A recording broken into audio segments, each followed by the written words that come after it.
This channel does not promote any violence, harmful, or illegal activities. All content provided by this channel is meant for an educational and information purpose only.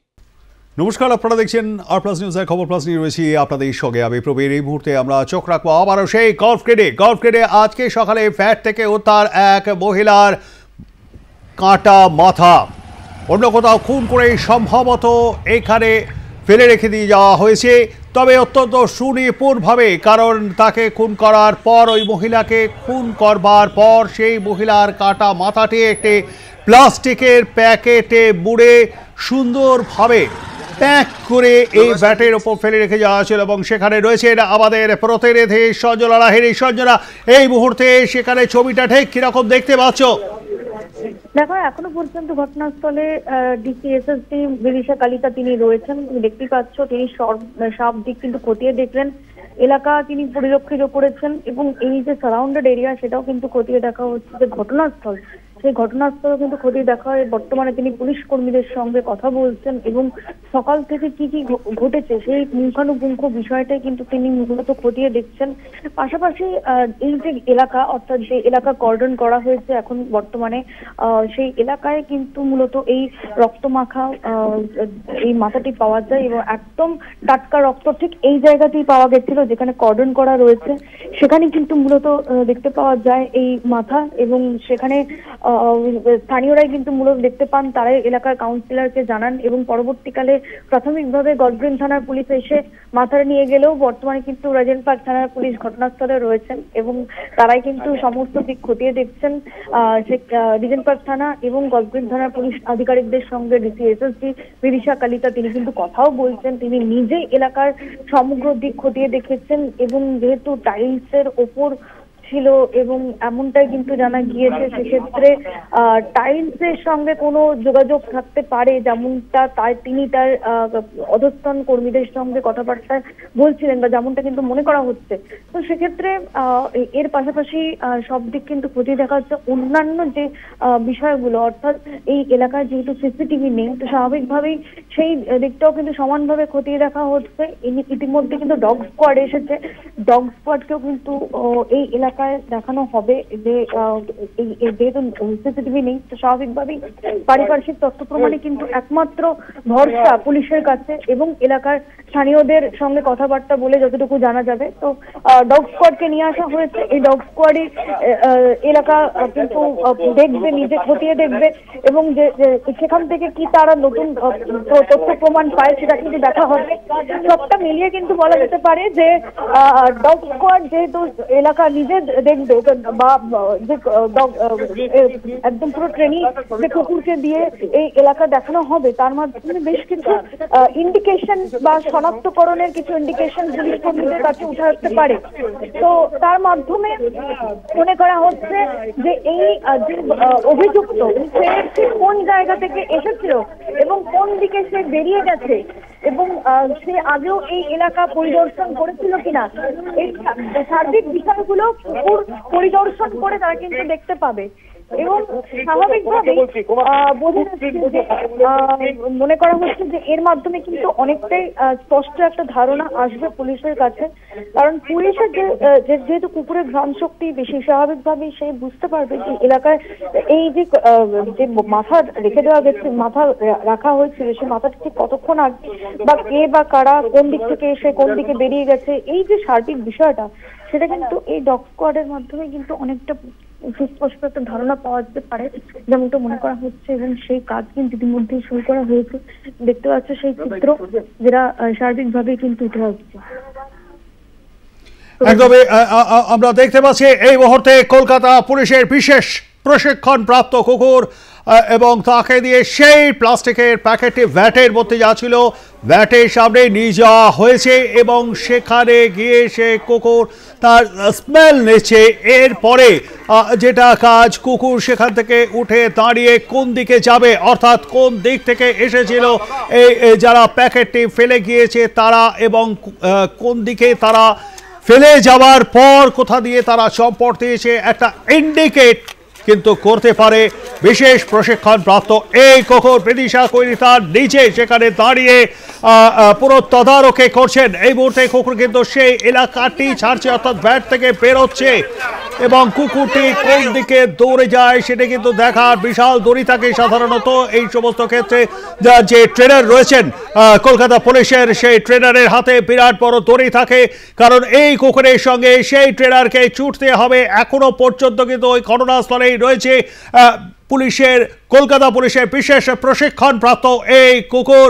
এবং আমরা দেখতে পাচ্ছি সেখানে Bidisha কৈলিতা DC এসএসটির নিচে তদারকি করছেন। ভ্যাটের মধ্যে এখনো পর্যন্ত বিভিন্ন জায়গায়, অর্থাৎ যে সমস্ত জায়গা দিয়ে সেই যারা দুষ্কৃতী এসেছিল সেখানে প্রথমে প্যাকেটটি শোকানো হয়েছে, এরপর বিভিন্ন জায়গা ওই ভ্যাটের মধ্যেই কিন্তু শুকছে।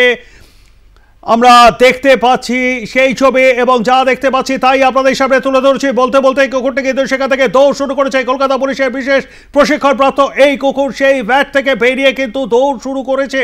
আপনারা একবারে লাইভ এক্সক্লুসিভলি দেখছেন আর+এর ক্যামেরায়। এই মুহূর্তে দেখতে পাচ্ছেন সেই ছবি।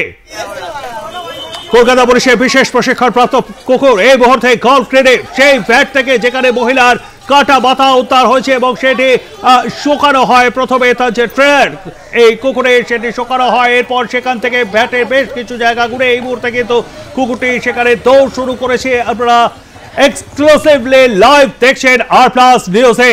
ঘটনাস্থলে রয়েছেন কলকাতা পুলিশের পদস্থ আধিকারিকরা, রয়েছেন গলফ্রেন্ড থানার পুলিশ, রয়েছেন বিদিশা কৈলিতা ডিসি এসএসটি।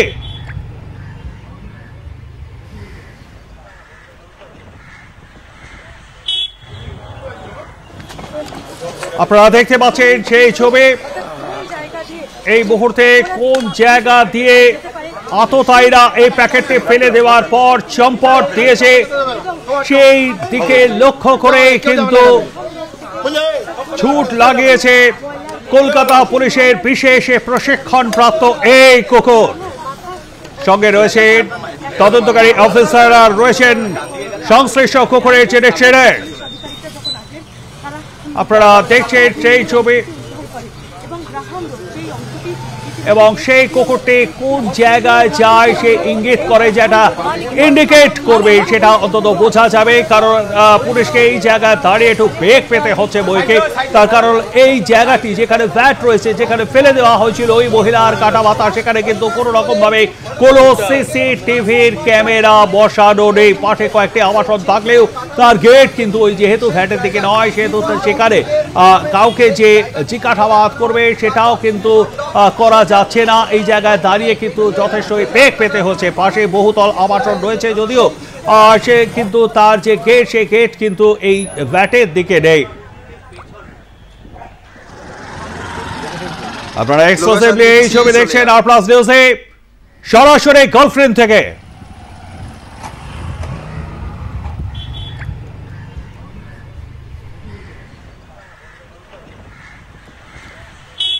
আমরা যোগাযোগ করে আমাদের সঙ্গে রয়েছেন আমাদের প্রতিনিধি সঞ্জনা। এই মুহূর্তে কি ছবিটা দেখতে পাচ্ছ? লোকেশন দিচ্ছি, চলে আয়। সঞ্জনা, এই মুহূর্তে দাঁড়িয়ে কি ছবিটা দেখতে পাচ্ছ?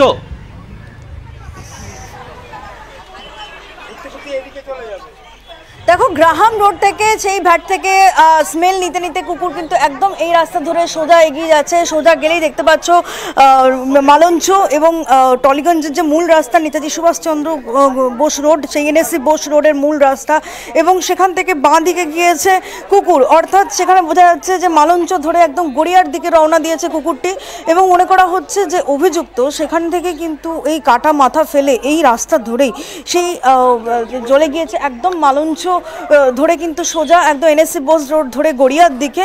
তবে পুলিশ কর্মীরা এখানে কিন্তু পথ আটকে দিয়েছে সংবাদ মাধ্যমে, কারণ এভিডেন্স ট্যাম্পারিং হওয়ার পাশাপাশি ঠিক কুকুরটি কোন দিকে গিয়েছিল, অপরাধী কোন দিকে গিয়েছিল, সেটা কিন্তু আরও বেশি করে জানতে পারা যাবে, ইনভেস্টিগেশন ডিসক্লোজ হয়ে যাবে এবং সেই গোপনীয়তার জন্য কিন্তু সংবাদ মাধ্যমকে এখানে আটকে দেওয়া হয়েছে। সার্বিকভাবে দিক থেকে দেখতে গেলে ঠিক এই এলাকা ধরে কিন্তু দেখা গিয়েছে যে অভিযুক্ত সে কিন্তু এসেছিল ঠিক এখান থেকে সোজা গেলেই কিন্তু বাঁ দিকে পড়ে সেই ভ্যাট, যে ভ্যাটের এই কাটা মাথায়, রক্তাক্ত কাটা মাথায়, একদম তাজা রক্ত মাথা পাওয়া গিয়েছে। ঠিক এই রাস্তা ধরেই কুকুর ছুটে যায় এবং তুমি সেই ছবি কিন্তু দেখেছিলে কিছুক্ষণ আগেই যে কুকুর কি বেগে দৌড়ে গেছে, অর্থাৎ সেই যে কাঁচা স্মেল, রক্তর যে স্মেল, সেটা যে এখনো পর্যন্ত এই এলাকাতেই রয়েছে এবং কুকুরের যেহেতু ঘ্রাণ শক্তি অত্যন্ত বেশি, সেই জন্য খুব মাইনরেটলি তারা ফলো করেছে এবং ফলো করে এই এলাকা ধরেই কিন্তু এগিয়ে গিয়েছে এবং সোজা গেলে এনএসসি বোস রোড ধরে গড়িয়া এবং সেই গড়িয়ার দিকে কিন্তু কুকুর এগিয়ে গিয়েছে। তো মনে করা হচ্ছে অভিযুক্ত সেই রাস্তা ধরেই এগিয়ে যেতে পারে, যেহেতু এই এলাকায় সিসিটিভি নেই। তো স্বাভাবিকভাবেই এই ডগ স্কোয়াডের কুকুর যে অত্যন্ত গুরুত্বপূর্ণ ভূমিকা পালন করছে ইনভেস্টিগেশনে, সেটা কিন্তু তুমি দেখতেই পেলে। অর্থাৎ এই যে এলাকা, সেখানেই কিন্তু মূলত দেখা যাচ্ছে যে এই কুকুর ছিল এবং কুকুর এই এলাকা ধরে কিন্তু এগিয়ে যায় এবং স্বাভাবিকভাবে দেখতে পাই যে যার কারণে এই এলাকায় এই বিষয়টা কিন্তু উঠে আসে এবং বললাম তো সবটাই তো বললাম। সকাল থেকে কি দেখলেন দাদা? আমি খবর পাই, আমি তখন উদয় সদনে বসে মানুষের পরিষেবা দিচ্ছিলাম। সেই সময় আমার সিও যিনি আছেন, কনজারভেন্সি অফিসার, তিনি আমায় ফোন করেছে, স্যার এইখানে একটা 16তলা বিল্ডিংয়ের পিছনে যে ভ্যাট, সেখানে একটা মহিলার মাথা কাটা মুন্ডু পড়ে রয়েছে। আমি সঙ্গে সঙ্গে বাইকে যেটুকুনি আমার আসতে, সেই পরিষেবাটা আমি দিলাম না, রেসিডেন্সিয়াল প্রুফ একটা দিচ্ছিলাম, সেইটা ফেলে রেখে চলে আসলাম। আমি এসে ডেকে প্রথম আমার ডিউটি হলো, আমি গলবিন থানায় ফোন করলাম। গলবিন থানা থেকে তারপরে পুলিশ আসলো, পুলিশ এসে পুলিশের কাজ করলো। প্লাস্টিকের মোড়া, রক্ত রয়েছে, মহিলার চুল রয়েছে, সবই দেখে প্রথমে অনেকে ভেবেছিল অভিনয় করতে কানে দুল রয়েছে। সিসি ক্যামেরা এই যে আছে, এইখানেই একটা আছে, আমি ওসিকে দেখিয়েছি, এই সিসি ক্যামেরা আমি ওসিকেও দেখিয়েছি। এবার পুলিশ তো কুকুরে এসছে, দেখলেন খুব সুন্দরী দেখতে, এখন রক্ত টক্ত সব বেরিয়ে গেছে, তার জন্য মুখটা একটু ফর্স, কিন্তু ভুরু টুরু খুব একদম সাজানো, খুব ভালো। কি আমি কি করে বলবো কখন হয়েছে, আমি তো সকালবেলা পাচ্ছ যে লোকাল কাউন্সিলর তার কাছে কিন্তু খবর আসেন এবং তিনি কিন্তু এই এলাকায় খতিয়ে দেখেন এবং তারপরে কিন্তু তিনি দেখা যায় যে পুলিশকে খবর দেন এবং গলগ্রিন থানার পুলিশকে খবর দেওয়া হলে পরবর্তীকালে পুলিশ এসে কিন্তু দেহ উদ্ধার করে এই মাথাটি উদ্ধার করে নিয়ে যায় এবং তার পাশাপাশি এই এলাকায় যেহেতু রিজেন্টপার থানার আন্ডারে, সেই রিজেন্টপার থানার পুলিশকে খবর দেওয়া হয়। দেখতেই পেলে যে এইখানে কিন্তু সে অর্থে সিসিটিভি নেই, তবে এই রাস্তা ধরেই যে কুকুর এগিয়ে গিয়েছে, তো সেক্ষেত্রে মনে করা হচ্ছে ঠিক কুকুরটি এখান থেকে এই ভ্যাটের ঠিক মাথাটি যেখানে ছিল সেখান থেকে ফেলে যে অভিযুক্ত, সে কিন্তু এই রাস্তা ধরেই পালিয়ে যায় এবং সেই জন্যই পুলিশ কিন্তু এবারে পুলিশের কাছে আরও সহজ হয়ে গেল ইনভেস্টিগেশনটা, যে এবার যে এই এলাকার যে সমস্ত সিসিটিভি রয়েছে ঠিক টেন্টেটিভ টাইম অনুযায়ী সেগুলোই কিন্তু খতিয়ে দেখা হবে। কালী মন্দিরের লাগোয়া যে দুটি সিসিটিভি রয়েছে সেগুলো খতিয়ে দেখা হবে, যদিও সেগুলো ব্যক্তিগত সিসিটিভি, পুরসভার সিসিটিভি, কিন্তু এই এলাকায় সে অর্থে যেহেতু ট্রাফিকের বা পুলিশের তরফ থেকে কোনো সিসিটিভি নেই, তো স্বাভাবিকভাবে কুকুর বা ডগ স্কোয়াড কিন্তু বিরাট বড় একটা ভূমিকা পালন করেছে, তুমি সেটা তো একদম চোখের সামনে দেখতে পেলে এবং যে রাস্তা ধরে এগিয়ে গিয়েছে সেই রাস্তা সিসিটিভি ধরেই কিন্তু এবার পুলিশ ইনভেস্টিগেশনের আরও মোড় এগিয়ে নিয়ে যাবে, যেটা এখনো অবধি সার্বিকভাবে উঠে আসছে। প্রবীরদা, একদমই তাই, পরিস্থিতির ওপর নজর রাখো, আবারও পরবর্তীকালে তোমার সঙ্গে যোগাযোগ করবো। কথা বলছিলাম আমাদের প্রতিনিধি সঞ্জনা লাহিড়ীর সঙ্গে।